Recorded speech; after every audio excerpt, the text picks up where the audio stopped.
we've got her for the balance of the hour. I really appreciate her coming on, shifting gears into a whole other subject, but it's on the issue of taking action and winning. Is our guest, Vani Hari, foodbabe.com, who you've seen all over national television. Very lovely, super smart lady. And she's launched a lot of initiatives. The most recent was, well, I'll let her tell you about it. Now she's launching another one with hopefully great success like the other initiatives.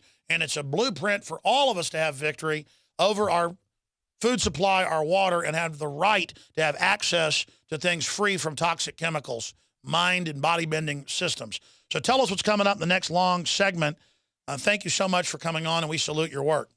Thank you so much, Alex, for having me join. You know, I launched the Subway petition here a few months ago and won that within 24 hours. Now, I think this petition is going to be a longer fight because I am talking about secrets that have been held for decades from the beer industry. The beer industry right now is not allowed, or not required rather, to disclose the ingredients in beer. However, the government allows a long list of controversial additives in beer. And so this secrecy and this mystery has to end. The fact that nobody has held these companies accountable in recent years, I think is a big issue. And I think that as, you know, 4th of July comes up and everybody goes around the grills and starts celebrating the holiday and starts throwing back Miller Lite and Bud Light and Miller Coors and Anheuser-Busch brands, I think people need to realize they had no idea what they're drinking. We've been blindly drinking beer and not knowing what these companies are putting in our beer. And some of the things I've found out are downright shocking. Well, they use it for social control, and Anheuser-Busch isn't even beer. For about 15 years, it's actually a chemical syrup. So folks need to understand, the reason I don't ever drink American beer now, unless it's from a microbrewery, is because it's not beer. You drink German or Mexican because they follow the old brewmaster things of England and Germany. And so I'm sure you're the big expert. Tell us about it when we come back. But this is the secrets of beer. Would you call it the beer conspiracy or fake beer conspiracy? How did you learn and develop all this? And then let's get into the secrets of beer. Yeah, so, you know, I was like a sick child growing up my whole life. You know, my parents had come here from India, didn't know how to cook American food, and they wanted me to fit in like everybody else. So what did we do? We bought the packaged processed goods at the grocery store that are full of corn and soy and no nutritional value. We ate McDonald's for lunch, for dinner, for breakfast. I mean, I don't know how many Father's Days we went to McDonald's for their free breakfast. I don't know if they still do that or not, but we used to go every single year growing up, and Father's Day is coming up, and it just reminds me of that time period where, you know, if you do like a little coloring for your dad, you get a free, you know. Totally sick ploy, like crack dealers trying to give crack to 10-year-olds at the playground. Exactly. And, you know, I grew up that way, and it was so detrimental to my health. I suffered asthma, eczema as a child, never felt well, always had stomach aches, you know, and then when I graduated college and got into the real world and started living this rat race environment, working for a big six consulting firm in a cubicle, traveling, being on their expense account, eating what everybody else was eating around me instead of controlling my own food and controlling my own destiny, I became really overweight. I became very sick very quickly, and I had to have, you know, an organ taken out of my body. Oh my God. And doctors will tell you, oh, appendicitis is very random. It can happen to anybody, but I don't believe that. You know, appendicitis happens when your stomach is inflamed from all the stuff that you've been eating or treating your body with. And unfortunately, a lot of people are eating these new industrial food-like substances that are causing this inflammation. And I definitely was a victim of that. And so I decided in that hospital room back in December that of 2002, over 10 years ago now, that I would take control of my own health. I would figure out what's in food, how to eat the best food possible. And what I found out was shocking. Not only did I find out that majority of our food is made with genetically engineered ingredients, never tested long-term on humans, but I found out that all of these substances that are really cheap for the food industry to use are pumped into all of our food. And so I started to reject that. I said, no more corn, no more soy, None of this GMO stuff. I'm going to eat organic food. I'm going to start going to farmers markets. I'm going to find out what these chemicals mean on the back of packages. And when I found out that things like yoga mat material are in there, and things like high fructose corn syrup that, you know, they find mercury in, and how like there's all of these different additives that are used to create addiction to food, like hidden MSG, I knew I didn't need to eat that anymore. And so I shunned all of those brands and companies long ago. And when I did that, something remarkable happened. Not only did I lose weight, but I've been able to maintain a nice figure for a really long time, doing nothing but eating real food. And also, all of my health issues as a child and as an adult magically went away.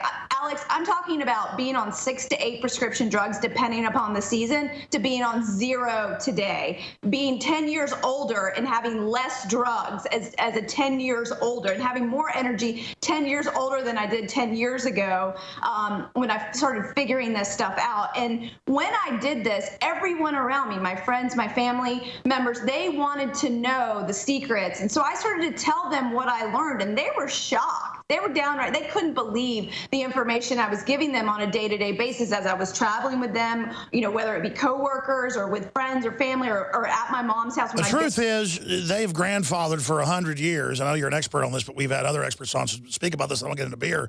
To be able to basically put drugs in the food.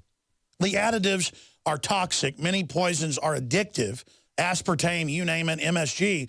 They are getting you trained to eat their processed food. And then they have, just like the tobacco companies, adding all these other chemicals to make it more addictive. It's just like tobacco companies, but with food. And right. and I've read the books, the documents, we've covered it, where they brag about that. I mean, as you know, Colonel Sanders made Kentucky Fried Chicken take over because he found out the Japanese military couldn't get Japanese back in World War I to eat the cruddy canned food because Japanese like good, fresh seafood. So they learned to put MSG in it. It's totally toxic and tricks the brain. He brought that here in the 20s. The next is history. There's thousands of things they're doing. And here you are exposing it. Let's start getting into beer, the big beer conspiracy. You know, because I care about the ingredients I buy and I bring in my home, and you can see my refrigerator back behind me.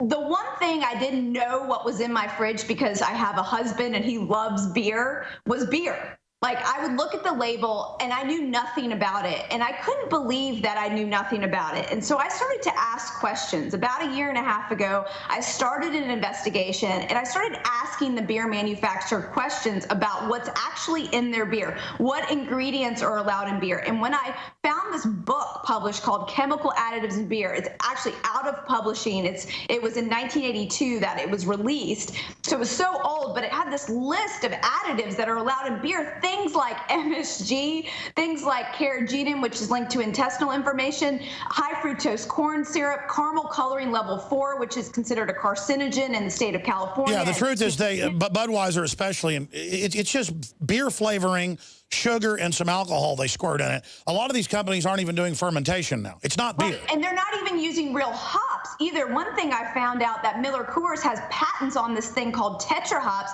It's a hop extract. So it's the minimum amount of hops they can possibly use in beer. And so like there are actually health benefits to eating hops, but they actually take all those out when they start using these extracts.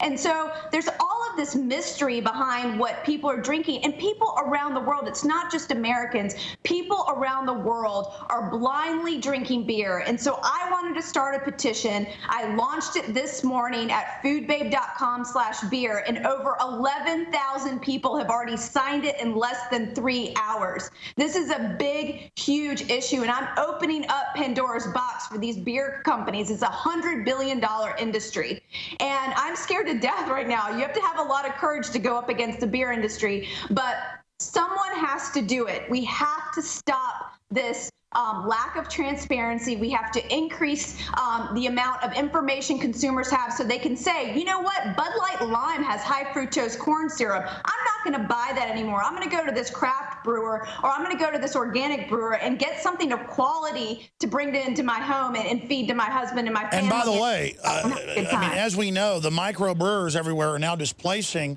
because people drink it and go, wow, this is beer versus the toxic stuff that people are trained on. So beer drinkers have to get their friends off of the bad stuff. And just like you go to Target now, 5 years ago, all the ketchup, had fructose corn syrup in it. It had all the bad stuff. Now it openly, says organic. So it's across the board. We were getting the BPA out of the plastic. I think this is going to be even more explosive than your past operations.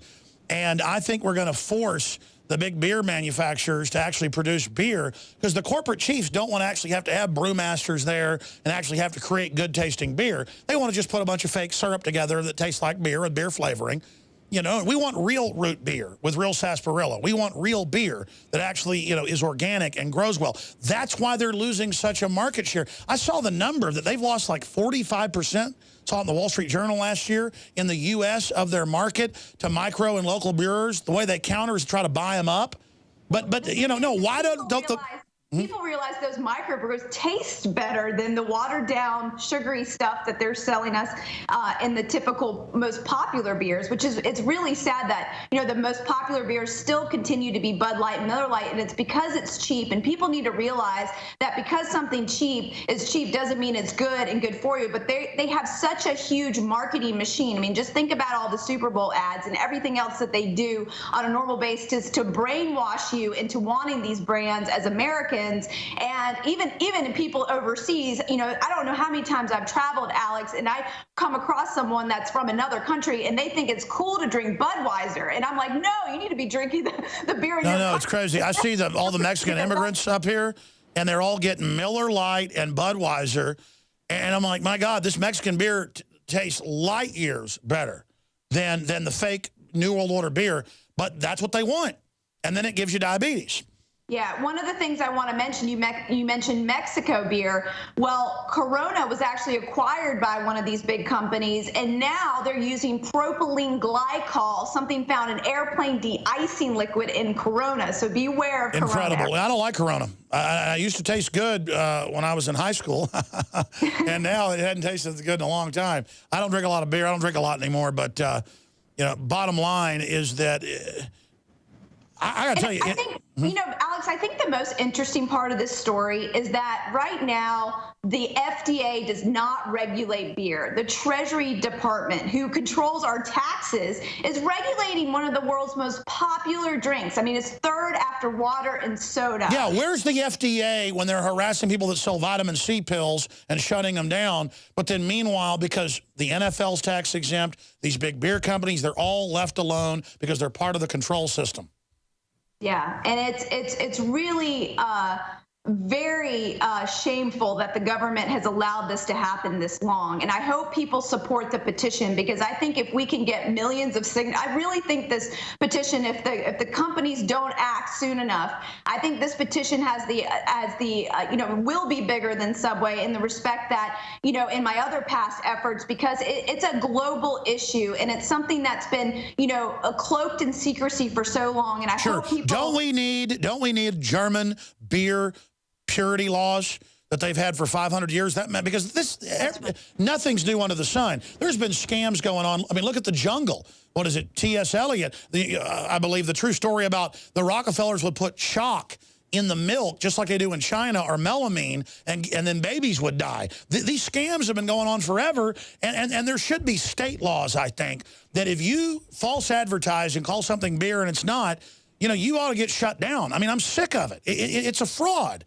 Yeah, it's an absolute fraud. I mean, the fact that high fructose corn syrup has any place in beer is just ludicrous. That caramel coloring, because they want to put caramel coloring in it because they don't want to spend the money on the right type of malt and the right type of hops, is a problem. Upton Sinclair, sorry. They're getting away with using these really cheap additives and calling it beer is a problem. And that's why I think this transparency is so important. Now, if you sign the petition at foodbabe.com/beer, Alex, I actually have a link to some beer approved Food Babe approved beers, if you will, that have actually released their ingredients. We're starting to catalog beer manufacturers that are upfront about their ingredients and upfront about all of their processing aids, like isinglass, which is a fish swim bladder, and carrageenan that can disrupt the intestinal tract.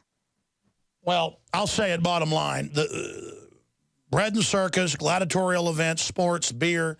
It's all being used to control the population, and we need to get it to where it's unadulterated. Even if you're not a drinker, folks, you should not want fake beer being sold everywhere and these companies getting away with it. And this is a revolution, because this is pure Americana libertarian that the Food Babe is talking about, where we vote with our dollars and we vote by the decisions we make in our life. This is the type of thing, from the Second Amendment right through to national sovereignty, right through to globalism. Take your money away from the big establishment companies. That's why they've got initiatives to ban outdoor markets and all over the country, and to ban farmers markets and harass them with bureaucrats and inspectors, and to ban raw milk when it's so safe on record compared to regular boiled down fake milk that isn't even milk. It's like liquid cheese that's so bad for your heart. On every front there, Forbes asked, why is there a war on lemonade stands nationwide? Because they don't want kids getting the idea. I mean, you never see watermelon stands because the state police go stop them and go, you can't be on the side of the road selling watermelons. I mean, they're shutting down normal human activity, folks, and creating a synthetic, artificial consciousness is what I would call it. Yeah, and the fact that we know more about what's in Windex and Coca-Cola than we do about beer just says it all. Like, it just says it all that, that basically no one's out there safeguarding our food supply, our drink supply. They're not looking out for our best. Remember the freak out last year when we learned that something like 70% of the fish isn't even fish and is fake? And the whole pink slime thing a few years before that. What I'm saying here is this, from what I've read and what I knew years ago, but you're quantifying it and really stating how incredible it is and mounting an initiative against this fraud. This is not beer. When you got a bunch of extracts and corn syrup and beer flavor, that's not beer. And it's disgusting. Just like they put MSG in the Doritos to make you eat more, they put MSG in a lot of these other beers to make you drink too much too. I mean, you can't go out and drink 6 Grolsches that are, real thick German-style beer or Holland beer. But let me tell you, you can drink 6 Budweisers easy. So it's meant to be gluttonous and to program the brain as well. Well, I cannot wait for these secrets to be revealed. I think these beer industry giants are going to be put under a lot of public pressure from not only you, Alex, and your program here, but I think the mainstream media is on this story right now. Just as I'm sitting here, the USA Today and Chicago Tribune and ABC News have released articles. And so this is something that's going to be a worldwide issue in 24 hours. And you just launched this today or yesterday? This morning, 3 hours ago. My God, and you see, I mean, this is the power of the people. You're smart, you're intelligent, you're good looking, you're telling the truth. And with the power of the people, and with this broadcast as well, I'm very honored that you come here right up front. You are changing the world and forcing MSM to follow what you're doing. And I know we've gotten a few thousand extra signatures just now. Go to foodbabe.com, folks. Sign the petition. I should shoot a video after the show today where I sign it. And everybody should shoot a video where you sign it. And what you're pioneering here, this form of activism, can spread into every other issue. I want to come back and ask you in the final segment, because I know you're using some well-known PR tactics and things, but you've been so successful at it, how you came up with this particular deployment of truth journalism and activism and that transcends left to right, that is just about pro-human. I mean, you were just such an amazing pro-human individual. And I just bless your soul.